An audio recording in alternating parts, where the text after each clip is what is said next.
La différence entre deux mots peut parfois être extraordinaire.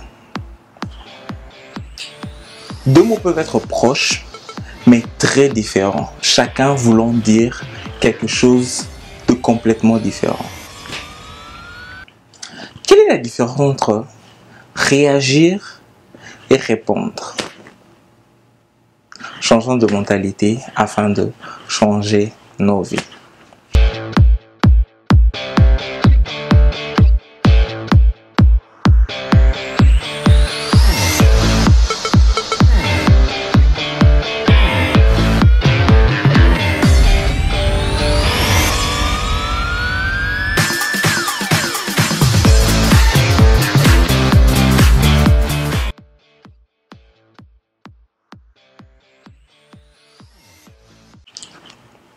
Aujourd'hui, pendant que je suis en train de travailler, j'étais au fait en train de chercher de l'inspiration. Je voulais écrire, je voulais penser à quelque chose de fort, de positif, quelque chose qui pourrait inspirer les personnes avec qui je parle, quelque chose d'inspirant en tout cas, pour mettre sur mon blog. Mais ma feuille était blanche. J'avais du mal à vraiment capter, à être où je devais être pour recevoir ce qu'il fallait écrire, pour que ça soit fort et vraiment inspirant.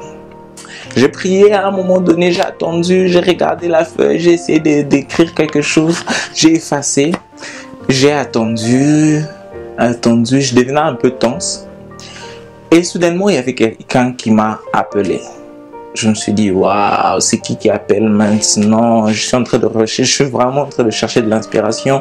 Je dois écrire, je dois apporter quelque chose de positif dans le meeting de ce soir. Je dois être vibrant, je dois essayer d'apporter quelque chose de vrai, de valeur, au fait, à ce qui sera là en train de me suivre.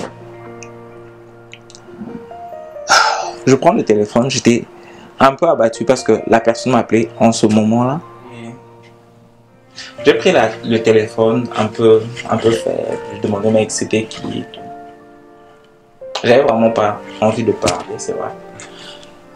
Mais au fur et à mesure qu'on parlait avec la personne était calme, elle était enthousiaste.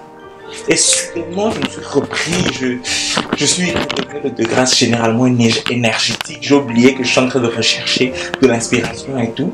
J'ai même oublié le meeting, j'ai même oublié la conférence.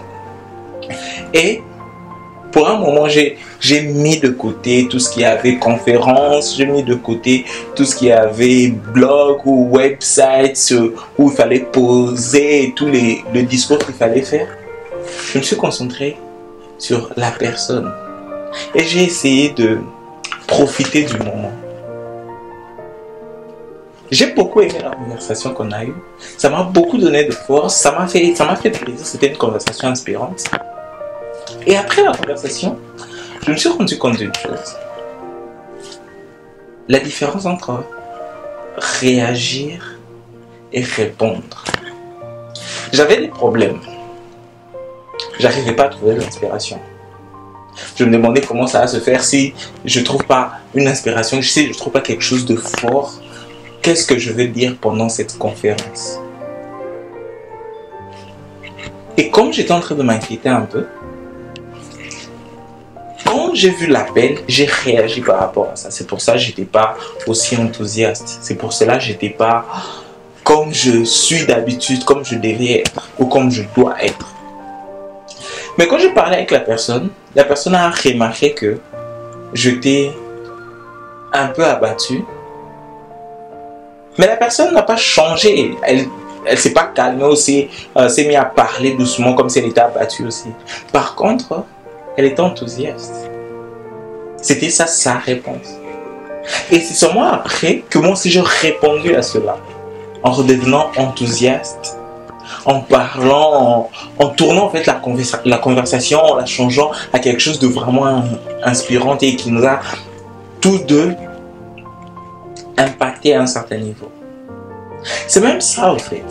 Beaucoup de personnes, au lieu de répondre, ce qu'ils font généralement c'est réagir. Je ne parle pas avec cette personne-là parce que cette personne-là fait ceci.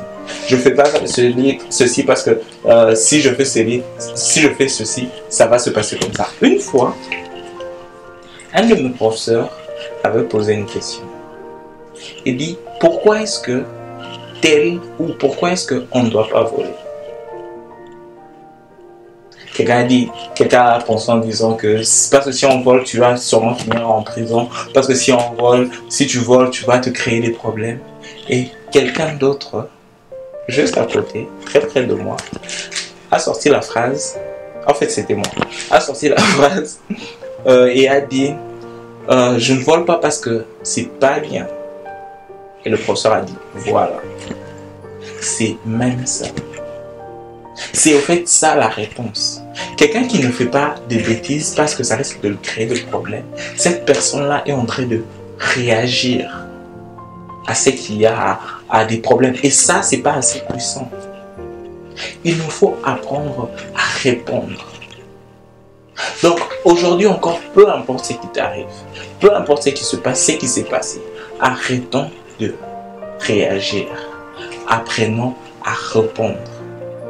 Il fait chaud, c'est bien. Il fait vraiment froid. Ne sois pas si triste parce qu'il fait froid. Ne réagis pas, réponds. Comment est-ce que tu décides de vivre la journée, même s'il fait froid? C'est ça la question.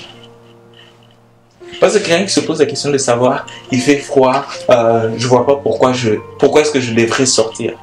Ça, c'est une mauvaise question.